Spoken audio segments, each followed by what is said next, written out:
listening to the Straight to Video podcast with Rob Lane. Hey, hope you're well. What's been going on? And thank you as ever for checking out my Straight to Video podcast. This year, 2024, marks the 40th anniversary of what has got to be one of the greatest movie years of all time.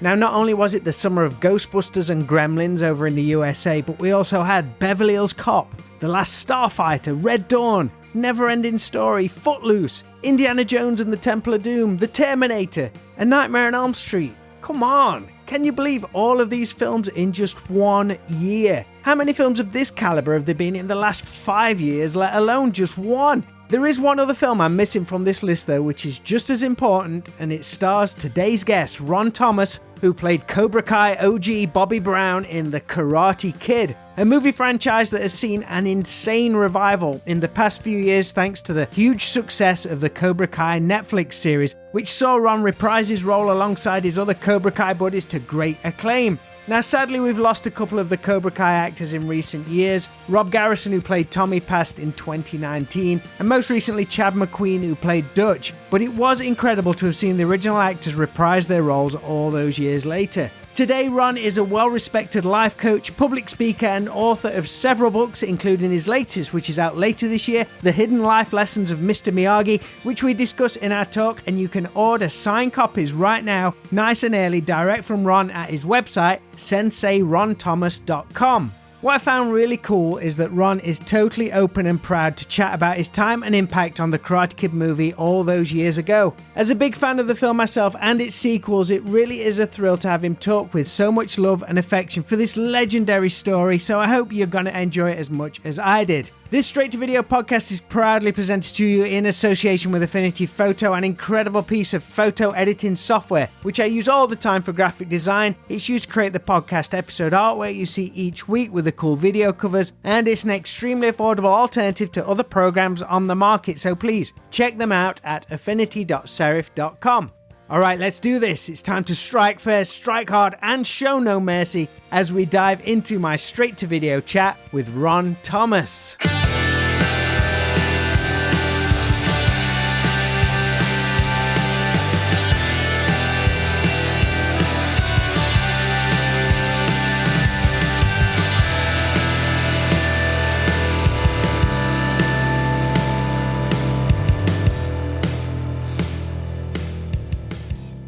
How you doing, Rob? I'm good, Ron. Lovely to see you, man. Yeah, you too. How's your morning going so far? All right. Yeah, you know, some mornings are better than others, but I'm hanging in there. I was watching your morning routine video earlier today. I need to embrace some of that at some point and get myself in gear. Yeah, I need to update that video. It was just kind of a quick thing I threw together for people asking me, what my morning routine is, but it's important. Absolutely. You own your morning. Sometimes your morning owns you, so. Yeah, I took that from it straight away. It's like, it's so easy to, because I take my wife to work, then I come back and I work from home, and it's so easy to just get in that doom scrolling thing straight away. Yeah, for sure. Well, I appreciate you taking some time to chat with me on this, and feel free to go off on any left turns and tangents. Oh, don't invite me to do that. I'm well known for that. Well, obviously I want to talk a bit about your career, but also the new book, which is coming out later this year. Yeah. I'm coming to you from Nottingham in the UK. I know you're very familiar with the UK. You was here recently, I believe, just on vacation with your family. Yeah, we took a European vacation. The only thing missing from that was Chevy Chase. You didn't do the roundabout around Big Ben Parliament and all that kind of stuff. Sure did, yeah. And then we went over to Paris and Spain. And was they like some destinations you always wanted to see? Well, I've been to London before, so I wanted to take my daughter there. For some reason, she was all into Queen Elizabeth and her passing and watching it over here on the news, watching her funeral and everything. And then she, of course, got to visit Windsor Castle and Buckingham Palace. And she knew all about it before she got there. She's only 10 and a half years old. That was fun. I've always wanted to go to Paris. I've never been to Paris, and that was awesome. Awesome city. And it was right before the Olympics. So there was Olympic fever going on. They had the Olympic rings on the Eiffel Tower, and that was very fun. When was the first time you came to the UK? Would it have been for a convention? Actually, the last time I was in the UK was for a convention in Manchester. Did you get a chance to look around? Because I think you've done Liverpool as well. I loved Liverpool. And, I'm not a huge Beatles fan. I like their music. I know a little bit about their history. Obviously, I wouldn't say they're my favorite band ever of all time, but the Beatles are awesome. And I went on the tour. I think it happened to be on my birthday. if I remember right. And I was by myself. My wife and kid were over here in the States, but I was over there in Liverpool. I really enjoyed the people. I really enjoyed that Beatles tour and learning about, going to see the sites of where they all grew up and started their journey. You can't help but get engrossed in it when you're actually there. Incredible. Yeah, it was just, you could just feel the vibe and the history and where John Lennon lived and going to all these different places, Strawberry Field. It was really, really cool. I always think like the whole Beatles story, the more I learn about it, it's almost becomes like a film itself. You can't believe it's true and the impact which they had around the world. We'll never see anything like that ever again. Yeah, some incredible people. You're originally from Reno, Nevada, I believe, which is, if I've got my geography right, that's kind of like more towards San Francisco on the West Coast and about 8 hours or so from the Hollywood area where you would eventually move to. I mean, would you take us back to growing up in Reno? Could it be described as like a mini Las Vegas, or what do you particularly remember from your childhood out there? Well, I was born and raised in Reno, Nevada. What I love about the place is its location. You get all 4 seasons, summer, autumn, winter, spring. You get the snow, Lake Tahoe. I grew up snow skiing, started snow skiing when I was 3 years old. I began competitive swimming when I was 3 years old. How do you start competitive swimming when you're 3? Well, the thing is, my dad was an outdoorsman, fisherman and a hunter and all that. And when I was like 1.5, 2 years old, we'd go out on his fishing boat and I'd be leaning over the edge of the boat wanting to touch the water. So he decided, you know what, I better get this kid in swimming. He better learn how to swim because he's so curious about the water. And then turns out the teachers at the swimming classes said I was a natural swimmer. You should try him out for the team. I'm only 3 years old. So I started competing, and I can remember the announcer, my first swimming race, says, little Ronnie Thomas, 3 years old, the youngest competitive swimmer in the world. Who knows if that was true? I don't know if the announcer knew that was true, but he said it, and I remember hearing it. Do you feel like a superhero at that point? I was just trying to get across the pool. I'm 3 years old. I'm swimming against 6-year-olds, because the lowest age group is like 6 and under.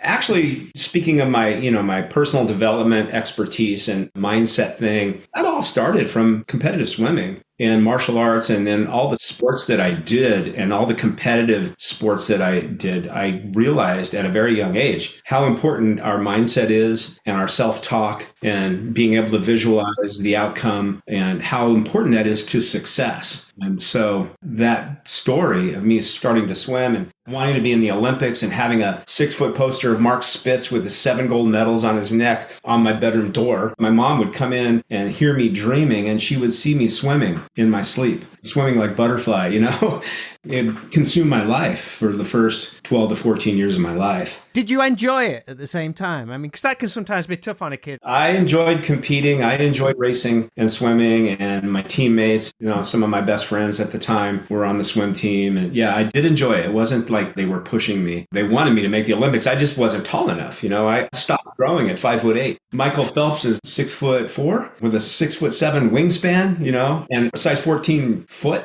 He's wearing natural flippers, Those guys are a lot faster in the pool than I could ever be because they're pulling just a lot more water with one stroke than I could. But I was fast when I was younger. I was pretty quick in the water. And one of the best things about it is it keeps me in shape today. I don't have to run and pound my knees and everything. I do a lot of swimming. Do you have brothers and sisters too? Do they have similar interests? Only child. Only child. So all the focus was on you then. Yeah, and if it wasn't, I made sure it was. You say that kind of taught you some early lessons about competitive things and stuff. As your perspective, now you're a parent, has that had to shift at all? Because I think it's maybe felt that competition and winning are perhaps viewed a little different now to how they were back in the 70s and 80s. Would you agree with that? Yeah, and my daughter's very athletic too. She's a gymnast and a soccer player, and she can swim all 4 strokes. So she was very, very into gymnastics. And then something happened. I think she just experienced a little bit of burnout. So we just hit the pause button on gymnastics just a couple days ago, actually. So I don't want to push her too hard, but she's super athletic and I can give her some of my coaching skills. And I did, and I've done it. And it's really cool when she absorbs it. Lots of times she just doesn't want to hear it from me because I'm her dad. When she does absorb it, when she does hear it, she's made a few breakthroughs. So it's cool. It's fun. Did you begin your original martial arts training whilst you were out in Reno as well? I did. Yeah. Yeah. And, now that Pastor Bobby is a pastor in church, what's kind of ironic is I started training martial arts in a church. How did you find out about that? Was it advertised or did you seek it out? A friend of mine was taking jujitsu, it was Japanese jujitsu and judo. My teacher, the space he found to teach was in a church on a carpeted floor, no padding, learning to fall. Took falls on a hardwood floor underneath the carpet. So it wasn't always comfortable. But what happened, and I've told this story before, but what happened, it's in my book actually. I had a little bit of a Cobra Kai moment where I was actually playing the role of Daniel-san. So when I was a freshman in high school, not even 5 foot tall. Because I can remember when you're a freshman, you go into physical education class and they weigh you, they take your height and weight. I was like barely 100 pounds. I was like soaking wet. I was little. And I remember the junior varsity football coach looking at me saying, go home and eat some food, son. You need to grow a little bit, put some weight on. But I can remember my first day of high school, a pretty big high school in Reno High School.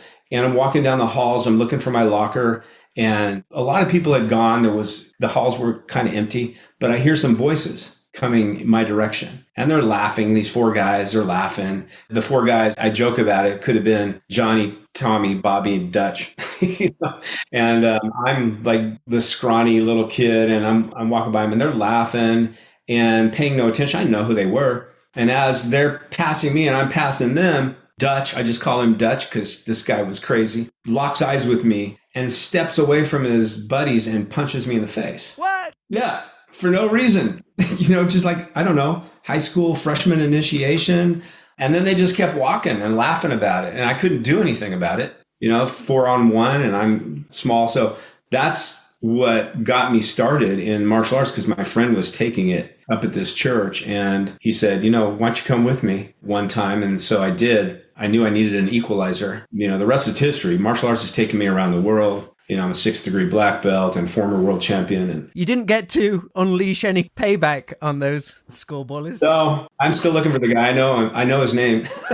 Haven't found him yet. Love it. I believe your own sensei was something of a Mr. Miyagi type figure. He was. Yeah, he was. He taught me a lot about spirituality, metaphysics, mindset, character building, all the things that come out of the martial arts, the esoteric principles. He was big on that. Sometimes he'd sit down after a hard class, and he'd start talking. And he'd say things in ways that a lot of people have never said or never heard before about how we create our lives and how we attract things. Like the law of attraction, sometimes he would talk about, he didn't use that name, but he would say how we manifest things and our character, and to think about what you want, not about what you don't want. And God, I liked that part of class more than I actually liked training. We would do some training like with blindfolds, and he would have me up on top of his fence, walking like a 4-inch plank on the back of the fence with my staff, and he'd be swinging his staff at me. He did some very Miyagi-like and Rocky-like training, that was not ordinarily seen in martial arts, Yeah, it was fun. You speak about that manifesting thing. I mean, that's something that seems to have come into the public conscious probably in the last 10 or 15 years. But that's awesome that he was speaking about it way back then. Yeah.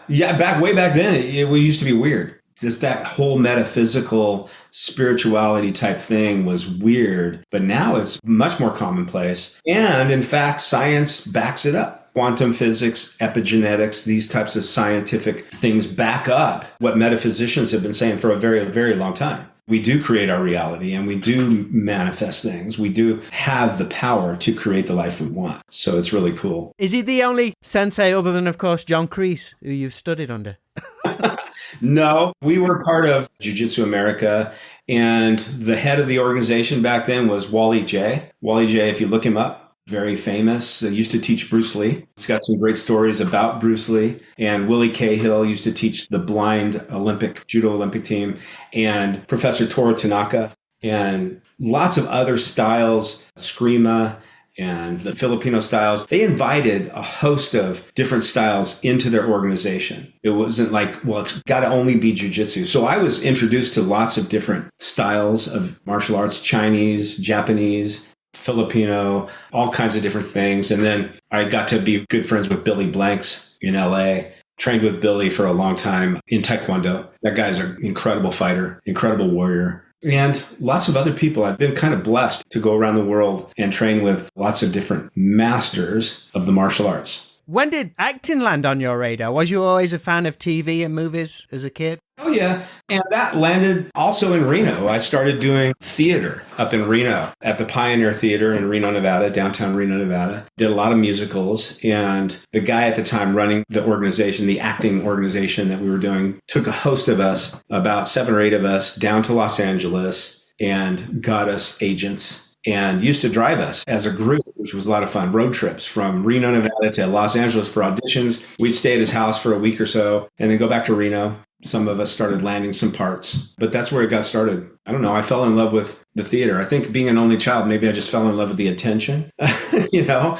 But the art of acting is something that also I really enjoy. Was there anything in particular that made you want to make that leap and actually move down to the Hollywood area permanently? Was there a role or an opportunity in particular?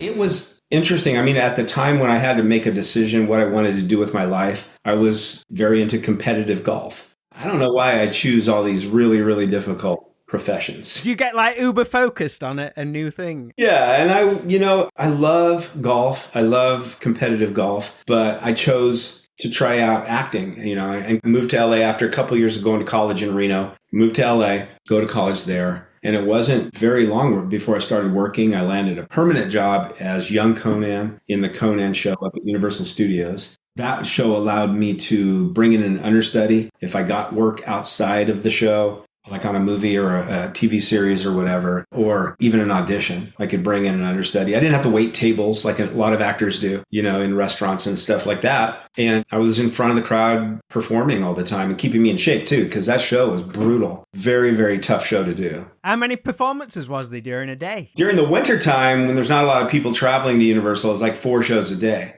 But when the summer hit and that place was packed with people from all over the world, we had at least 2 casts coming in per day, doing at least 8, probably 10 shows a day, sometimes 12. Jeez. Yeah. And sometimes late night shows for special events like special corporations or what have you. How many days a week? Oh, every day. I mean, I had a couple days off because, like I said, we had several different casts. There was some really talented people come out of that show. Mark Dacascos and I played the same role. Mark Dacascos is very talented martial artist, actor who's, in John Wick 3 and other stuff. And some other people, other stunt guys and actors coming out of that show that were very talented. Was it from there you got the opportunity to audition for a part in a new film called The Karate Kid? What were your impressions of the story? Was you able to read the full script, or was it simply turning up, knowing just the title and giving a few lines for a particular scene? It was the title and a few lines, what they call sides, which is basically the scene that they want you to come in and read for your audition. And I didn't like the title. The Karate Kid just sounded like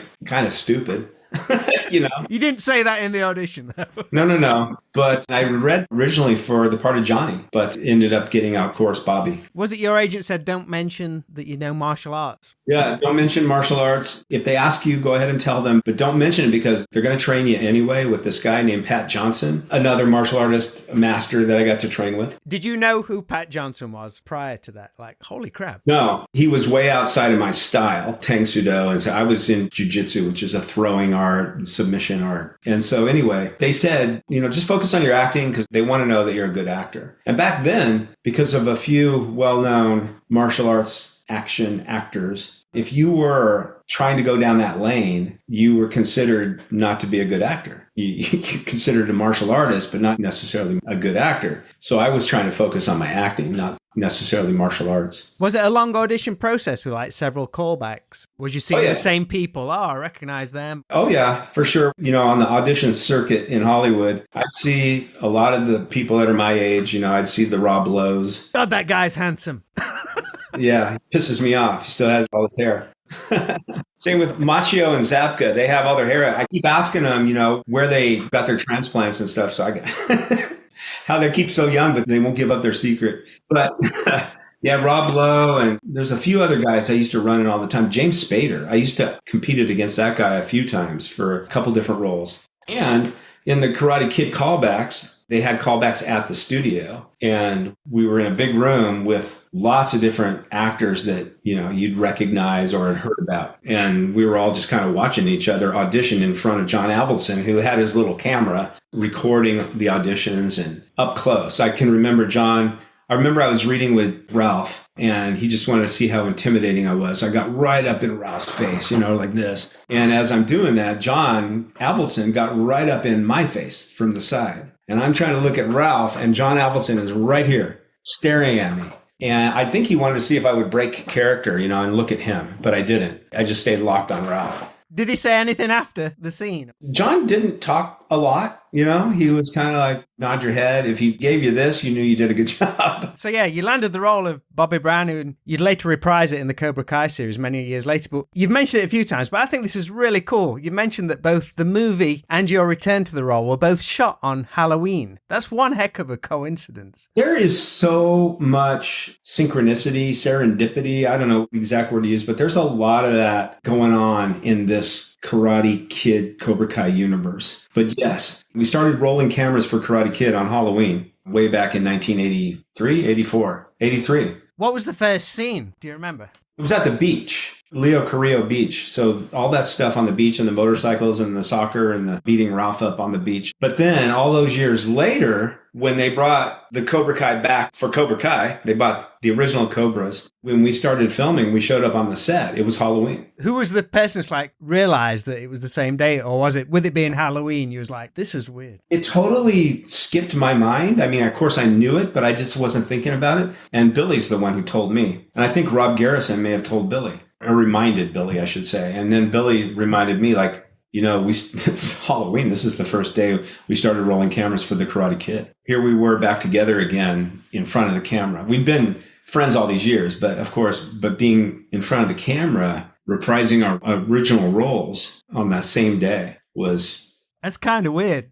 It's kind of weird. Yeah. Did you all bond really quickly? Because you say you stayed friends. Yes, we were all very good friends. And through the years, we've remained friends and traveled together and had Christmas parties together and funerals together and weddings together. And yeah. You're all similar ages back then, back in a time when they'd cast 20-somethings for high school teenager roles as well. Yeah. And they still do that simply because if you're a school age actor, then you have to dedicate half your day to going to school on the set. So the production loses time. If you're playing 17, 18, and if you're 20, 21, and you look that age, then they're going to hire you because it saves them money and time. The movie, it came out late June 1984, 40 years ago, which is nuts. It really is crazy. But it was a couple of weeks after the monster releases of both Ghostbusters and Gremlins. Was there any nervousness of how the film would be received because of that? I don't think so. I think nobody knows for sure. I think John Avildsen had a pretty good idea what he was doing. He won the Academy Award for directing Rocky and is, a person that doesn't get a lot of mention these days. He's passed away is James Craig, his camera operator,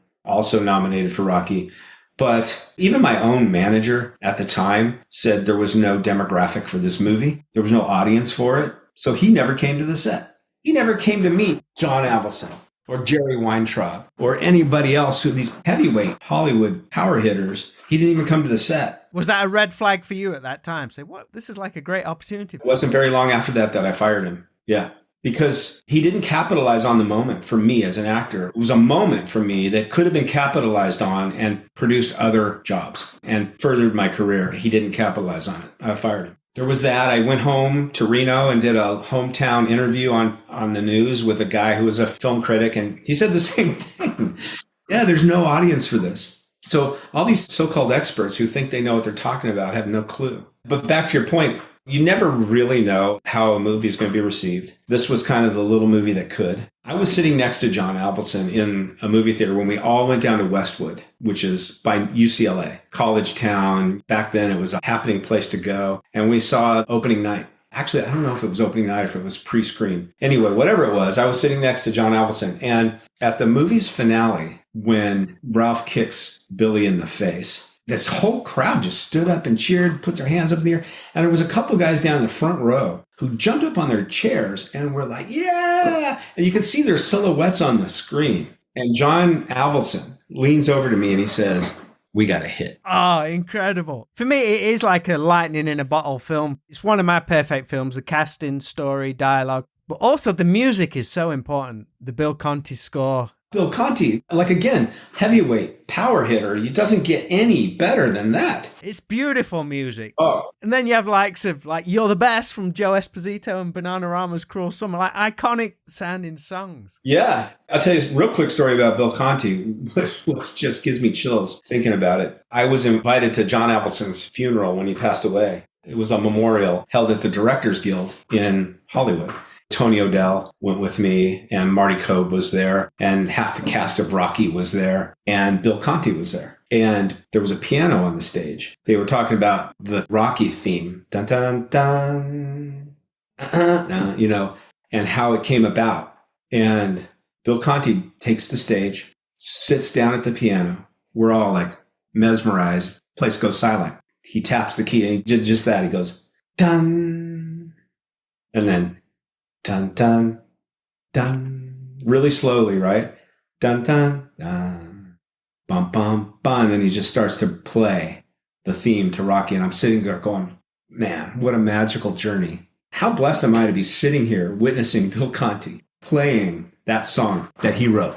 Never forget it. Music like that, it just brings all those emotions back from God, decades ago. Fires them back at you. Yeah. They don't do films like they did, anymore. Not like that. Rarely. How was it for you all those years later seeing the love for the franchise with like the runaway success of Cobra Kai?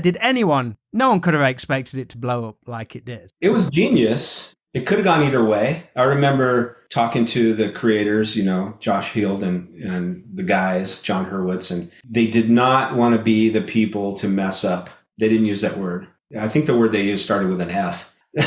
They didn't want to mess up the Karate Kid legacy. And the series could have gone the other way. I wasn't sure about it at first because they had those first few episodes on like the YouTube Red thing. And I thought, I'll give it a shot. And I was like, I'm not sure about this. It's like, I had a bit of a nudge and a wink to it. And then I saw everybody, once it went on Netflix, everyone was like losing their minds about it. So I thought, I'm going to give it another shot. Then about episode 4, it clicked. And I'm like, okay, I'm all in. Yeah. And, a lot of people still, the original fans of the original Karate Kid, they still won't watch it. Or they have watched a few episodes and they go the other way. Their opinion is screwed up the whole legacy. But I don't think that's most people's opinion. So, obviously it was genius. They had a built-in audience worldwide. And it's been the number one show on Netflix every time it airs, every time it opens a new season. So I don't know. You can't argue with the stats and statistics and numbers. I just love the fact that every time they've had somebody, like an old character come back, they've made a point of it. It's got to be the original person who played them. I just love that. No matter how small the role was, even like the little girl from Karate Kid 2, they actually got the original actress back for it. I just love that. That to me shows a lot of care and attention to something. Yeah. How's it been for you meeting fans at conventions? Obviously, we spoke earlier about you coming to Liverpool and Manchester. Is that something that took some getting used to?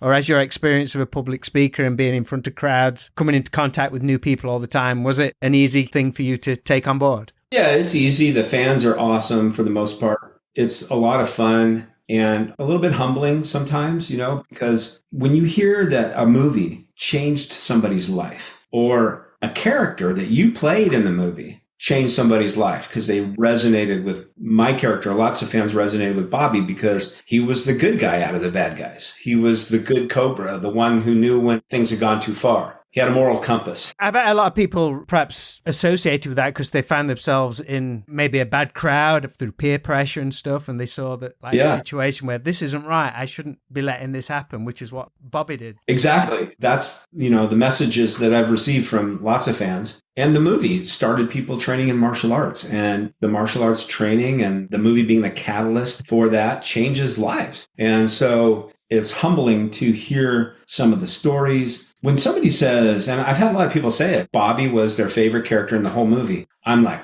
wow, because Pat Morita, his performance was impeccable. Mr. Miyagi, the performance that Pat gave, the subtleties of the character. It's the subtleties. The character is so rich. And the magic between he and Daniel-san, Miyagi and Daniel-san, Ralph and Pat, was just impeccable. Everybody on the show is talented. So when somebody says that I was their favorite character, that's pretty humbling to be in that crowd and they single me out as, oh no, Bobby, not Miyagi, Bobby. I'm like, really? Okay, I'll take it. So the mixed experiences of all of that, that's fresh, that's new. When I come over to the UK, the fans are incredible over there. I love them. I love going over there. I've had people come up and hug me crying.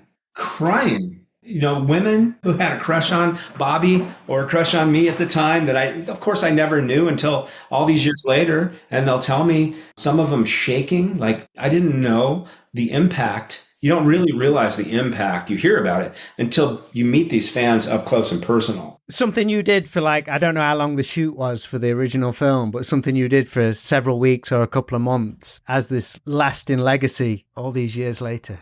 Yeah, 12 weeks of shooting and prepping and rehearsing. Yeah, incredible. Like, sign an autograph, have a grown man sit there and read it and start crying because he got my autograph. Really humbling, and really, I feel honored and blessed to be a part of it and to be a part of making a difference in people's lives, which is why I write books and I'm into personal growth and development, and that part of taking the sensei stuff outside of the dojo and speaking from the stage is to make a difference. I say it in my book, The Hidden Life Lessons of Mr. Miyagi.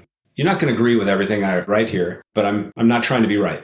I'm trying to make a difference. The book is set for general release, I believe, in December, but now available direct from you. You can get signed copies from your website. Did this start originally back in way before Cobra Kai came back on our screens in 2017 or something? Has it gone through many variations over the past years, or did you have a clear focus on what you wanted it to say? No, it's gone through different variations and write and throw away stuff and lots of deep thought, and got to be in the mood to write, in the first place. And if you're not in the mood, then that's time wasted. Don't even try.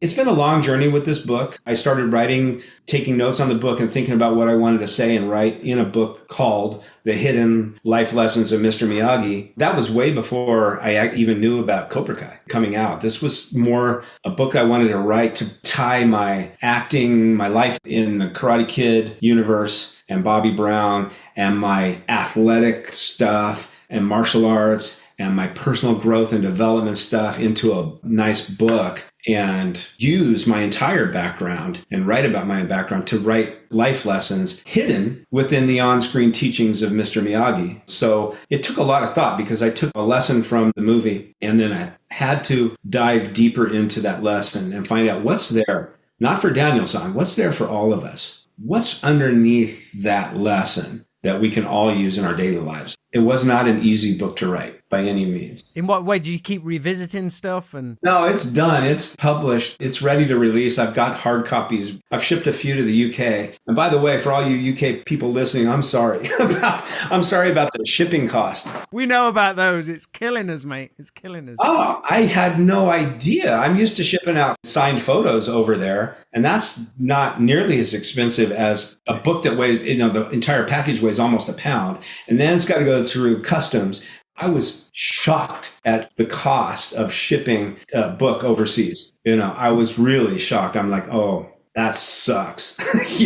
So next convention, you're bringing a suitcase full of The Hidden Life Lessons of Mr. Miyagi. Yeah, for sure. But I sit right here at my desk, right here where I'm sitting now, and I sign them. I sign them to the people. So that's one good thing, because unless you see me in person at a book signing or a Comic-Con or something, how are you going to get a signed copy? You'll be able to get copies of the book when it releases over there. But man, like I said, I'm really sorry when you go to my website and you see a sticker shock of a shipping cost. But God bless, some of these fans over there have ordered from me and don't really care about the cost. They got a signed copy. And so there you go. Ron, one last question. I want you to time travel a little bit. Let's go back to the 80s again very briefly, to a Friday night in the late 80s or early 90s, and you head into the video store. What movie soundtrack do you have on the Walkman, and what 3 tapes are you going to rent for the weekend? Oh, well, first of all, I saw a lot of, every weekend I was at the movie theater, so I did not rent a lot. As an actor, I would just go see movies, and it was just something I really, really enjoyed doing.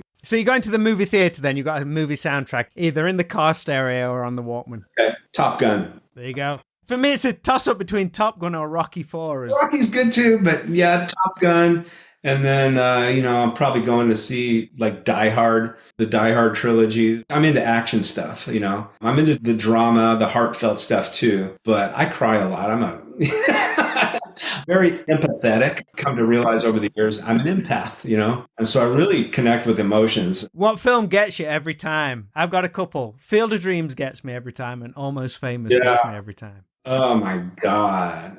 I remember watching, I have golden retrievers. I'm a big dog lover. And I can remember Marley and Me, the movie Marley and Me. I still never watched it because that's what everybody says. I didn't watch it. I cry like a baby. I cried like a baby. But to my defense, so did everybody else in the movie theater.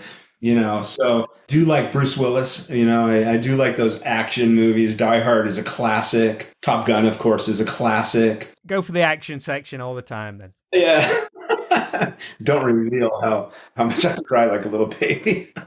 I love it. Ron, I'll let you go, but thank you so much for chatting with me. It's been an absolute blast. Yeah, you're welcome. Awesome. Hopefully see you in the UK next time you make it over. It'd be great to meet you. Yeah, hopefully soon. All right, man. You enjoy the rest of your day. Thanks ever so much. Take care.